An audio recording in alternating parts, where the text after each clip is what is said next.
peeps! My name is Miranga. I'm from class 2. Please enjoy this video.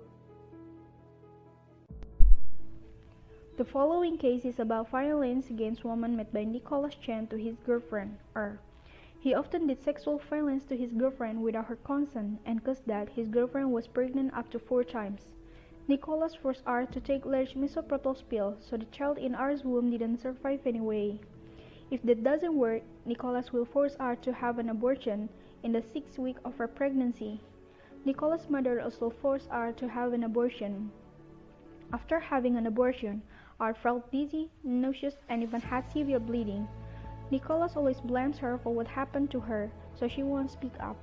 Nicholas also threatens her if she doesn't want to do what Nicholas says. Of course, R was mentally depressed. She often committed suicide. R was dropped out from the university. Meanwhile, Nick is still free study at university. It's really unfair for R. R is a victim, but why she should have a thug life?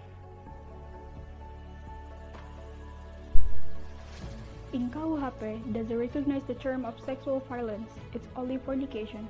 Fornication is defined as an act that violates sense of decency or other heinous act in the environment of sexual lust.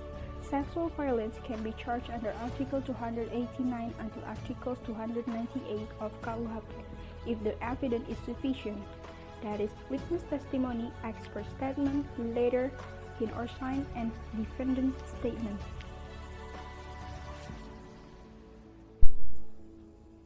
It still feels unfair, especially for the victim, because if there is a lack of evidence, it allows the judge to give inappropriate sentence.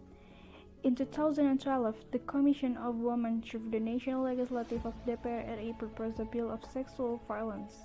But in 2019, DPR postponed the discussion of this bill and removed it from the priority because it was difficult. The government should encourage DPR to pass this bill of sexual violence to provide legal certainty to the sexual violence victims. The bill also guarantees the right of victims to receive justice, an optimal recovery, and to ensure the perpetrator can't escape from the punishment.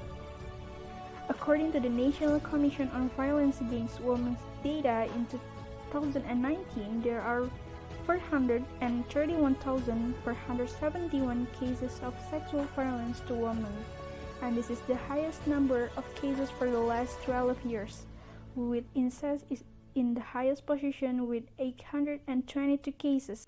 Women are not object of a fantasy. If their acts is sexual violence, it's purely the perpetrator's fault who can control their lust. The stigma says that women attract male lust must be broken. In sexual violence, the one who's wrong is the perpetrators, and the one who should have a thug life is also the perpetrators, not the victim.